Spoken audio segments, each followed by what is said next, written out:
Hi friends, కీరాతో కూడా బరువు తగ్గించుకోవచ్చు. నేను కొద్దిగా కీరా ముక్కలు తీసుకున్నాను. ఒక మిక్సీ జార్ తీసుకుని ఆ కీరా ముక్కలు దాంట్లో వేసుకోవాలి. చిన్న అల్లం ముక్క కూడా దాంట్లో వేసుకోవాలి. కొద్దిగా నీళ్లు వేసుకుని మెత్తగా గ్రైండ్ చేసుకోవాలి.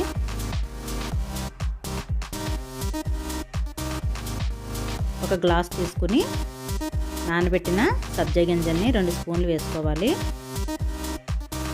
1 స్పూన్ తేనె, ఒక నిమ్మ చెక్క రసం,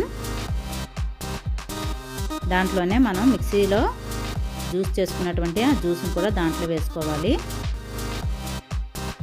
ఇవన్నీ బాగా కలుపుకోవాలి.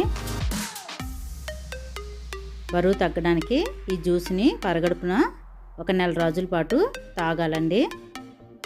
బరువు తగ్గుతారు. మీరు కూడా ట్రై చేయండి.